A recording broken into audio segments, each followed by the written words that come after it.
Good day everyone! Ang topic natin for today is Petty Cash Fund. So, ano ba ang Petty Cash Fund? Isa-isahin natin. Petty, meaning maliit lang or minor. Cash, basic, pera. Fund, pondo or itinabing pera. So, pag pinagsama-sama mo, maliit na pondo. Petty cash, a small amount of cash kept on hand to cover minor or incidental expenses such as small change or bills kept in a cash register or lockbox. Sa negosyo kasi, meron tayong tinatawag na mga Standard Operating Procedures or SOP to safeguard the company's assets like the company's cash. Ngayon, kung kailangan ko lang ng barya para pumunta sa palengke, bibili ng suka at toyo, alangan namang mag-i-issue pa si company ng cheque para sa 100 pesos, tapos pupunta pa ako sa bangko para lang i-encash yung check. So usually, petty cash is to speed up smaller transactions. Again, petty cash is a small amount of cash that is handled by a custodian. Merong taong accountable and responsible para mag-safeguard ng petty cash fund. Kasi, kahit na sabihin mong petty or maliit lang, hindi naman ibig sabihin na hindi na siya importante. Saan ba ulit ginagamit ang petty cash fund? Kunwari, hihingi sa employee ng pamasahe, or magpapadala ng documents, or bibili ng office supplies. Oops, may hindi kasali dito. Etong computer. Usually, pag office equipment like computers or laptops, medyo mabigat na siya sa bulsa so hindi na siya papasok sa petty cash fund allocation and possibly iba ng SOP or sinusunod na process ng company dahil sa amount involved. Let's say 50K yung equipment. Mas mabigat na yung approval process for this, diba?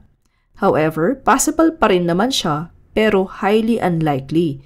Kasi ang approval ng petty cash usually 30 minutes lang or 1 hour na approve lang ng head of accounting, tapos yung manager kung meron, tapos cashier.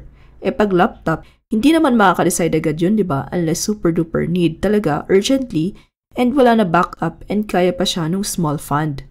Ang keyword is for disbursing minor expenses. Okay. Kunwari, January 1, 10,000 ang balance ng petty cash fund. Tapos, ang January 1, may pumasok na empleyado kahit New Year. Humingi ng pera pang pamasahe. Noong January 5, may mga bumili ng office supplies. Noong January 21, may minor repairs naman. Lahat to kabawasan sa petty cash fund. So, magkano na lang ang tira sa January 31? Magko-compute ngayon si custodian ng resibo and natirang funds sa kaha. Once na-compute na, ang goal is replenish or ibalik sa dati yung amount na sinet up for the petty cash, which is 10,000 pesos. So, ano bang actual process for petty cash? Number 1, mag-iisip si company kung ano ba yung amount na usually nagagastos per month. Para sa mga small expenses, it depends sa needs ni business. Siyempre, ibang petty cash na pwede i-set up ng malaking business versus sa mga maliliit pa lang. Number 2, once na na-establish na yung fund, mag-i-issue ngayon si company ng cheque para i-encash ni custodian or general cashier. Number 3, after i-encash, ilalagay yung pera sa bulsa. Char. After i-encash, ilalagay yung pera sa kaha or kung vault or kung saan man dapat ilagay yung pera na safe. Number 4, every time na may hihingi ng pera and mag-i-spend ang mga empleyado, dapat documented ng petty cash voucher and isasubmit sa custodian. Siyempre, proof to or patibay ni custodian na nag-issue siya ng pera at may expenses na related dun sa na-issue na pera. Kasi kapag wala ito, anong mangyayari? Maaari siyang sisihin kung may nawalang cash or maaari pa siyang sisihin na nagnakaw. Number 5, sa month end or pag malapit na matapos ang buwan, magke-create si custodian ng summary para ilista lahat ng expenses and kung magkano ang i-replenish or ibabalik sa petty cash fund. Number 6, all petty cash fund replenishments are made by check, ensuring that all expenditures are ultimately controlled by a check. This aligns with the impressed fund system of cash control. Ano yung impressed system? Yun na mismo yung na-discuss natin.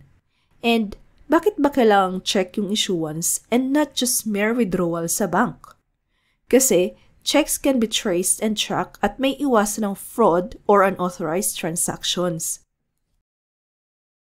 Ngayon, ikaw bilang accountant, paano ba ang journal entries ito? Check part 2.